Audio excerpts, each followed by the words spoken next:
I found the woman that really caught my attention, and it was about then that I started just to question God. God, is this your timing? Is this someone who you want me to pursue? And after some time in prayer, seeking some counsel, I realized God had said, this is the one. This is green light. It's open for you. Go ahead and pursue her.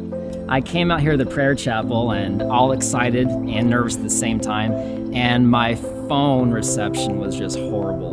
And right about the time I called her and said, what do you think about me moving out to Missouri and courting? Boom, the signal cuts out. It was frustrating beyond anything because I was so built up and cannot get an answer from her because her line's cutting in and cutting out. I finally got through to her and asked her, and she agreed that yes, this is a season that both of us are ready for to begin our courtship. I had never heard of courtship before until Ty had mentioned that. And then he explained to me his intentions, and I was really just blown away. Courtship to us was us deciding that we're no longer going to date like other people do. I knew with Tiffany I didn't want to play any games, and that if I was going to go through with this, courting to me would be to pursue Tiffany with the intent to marry her. Most of our dates was in McDonald's reading a devotional together. People probably stared at us for hours. But it was so important for us to get to know each other, and spiritually, not as the physical at all.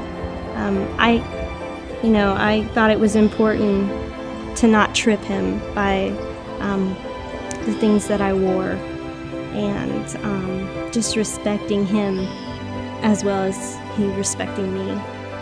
We set physical boundaries right in the beginning.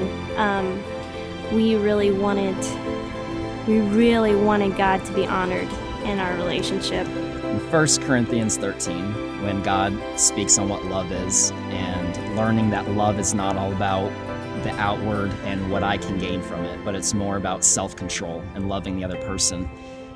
For me, that meant looking out for Tiffany's heart, and in doing so would be setting those boundaries, not laying against Tiffany when we're on the couch, not running my hands through her hair, anything that could have been something that could, in any way just start bringing up, the feelings. We really, really kept our guard up, waiting until our wedding night to engage sexually. What I found is that I had truly fallen in love with someone, and it was not with what she could offer me or what she had under her clothes.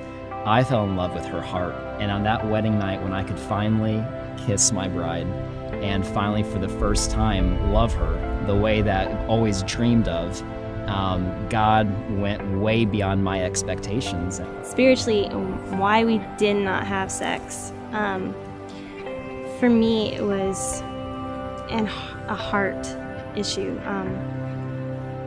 I wanted to honor God, and I wanted to stand up for what, honestly, Satan constantly would take away in this world, purity. It was very hard to not do some things, but then I realized later on when we're married, I'm so glad we didn't. It changed my view on love.